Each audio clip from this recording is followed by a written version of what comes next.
सुजीत कुमार जी, आपको यहाँ देखकर बहुत प्रसन्नता हुई। डॉक्टर चंद्रमोहन के द्वारा हम आपके बारे में बहुत सुना। हम आपको जानना चाहता, हम आपके विचारों को समझना चाहता। ये तो मेरा सौभाग्य है। हे महानुभाव, बहुत दिनों से मेरे मन में द्वंद्व सा चल रहा है, जिसका समाधान मैं आपसे चाहता हूँ। आपके किसी भी शंका का समाधान आप हमसे ले सकता है। धन्यवाद महोदय। यदि कोई व्यक्ति पुलिस अफसर बनकर गुंडों पर, दंगाइयों पर गोलियां चलाता है, समाज की सुरक्षा में शस्त्र उठाता है, तो उसके उस कर्म के आधार पर उसका वर्ण कौन सा हुआ? निस्संशय क्षत्रिय वर्ण। और यदि वो अपने पक्षकार का पक्ष रखने के लिए कोर्ट में वकालत करता है, तो वो किस वर्ण का कहलाएगा?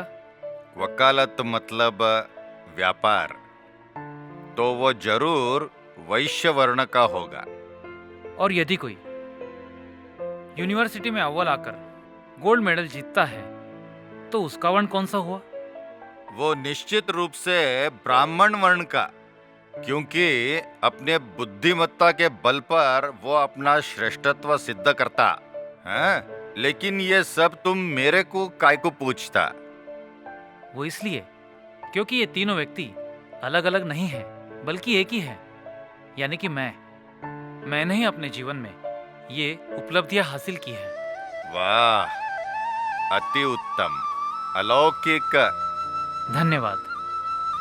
परंतु शंकराचार्य जी, वास्तविकता यह है कि मेरा जन्म महाराष्ट्र की एक पिछड़ी जमात में हुआ, यानी जन्म से मैं निचले यानी दलित वर्ण का हूं। अब मेरा सवाल यह है कि इन चारों वर्णों की यात्रा करने वाला मेरा वास्तविक वर्ण कौन सा है? सुजीत कुमार जी, आप अपने कर्मों के आधार पर बहुत ऊंचा स्थान प्राप्त किया है, तो चार वर्ण से भी आप बहुत आगे जा चुका।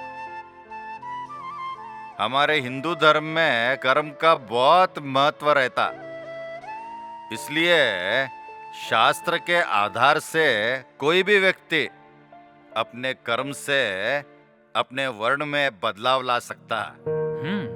ऐसा पुरातन काल से सुविधा है धर्म में हमारे। ये जानकर बड़ी खुशी हुई और उतना ही दुख भी हुआ।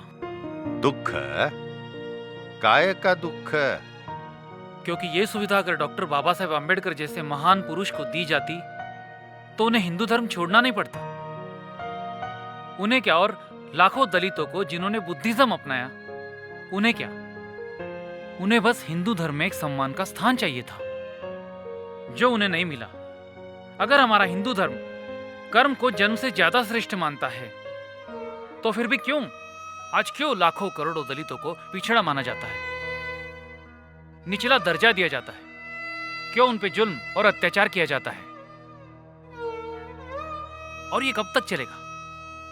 हम कब कर्म को श्रेष्ठ मानकर एक इंसान को इंसान के रूप में स्वीकार करेंगे?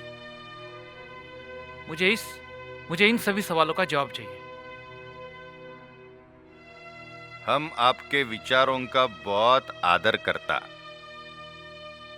सच में ये जाति व्यवस्था के कारण हमारे हिंदू धर्म का बहुत नुकसान हुआ। आप जैसे विद्वान से मिलकर हमको बहुत खुशी हुई। हम आपको आशीर्वाद देता, आपके इस अलौकिक बुद्धिमत्ता के आधार पर आप आने वाले कल में बहुत बड़ा मंत्री के रूप में आगे जाएगा। प्रणाम। शुभम भवतु। कल्याण।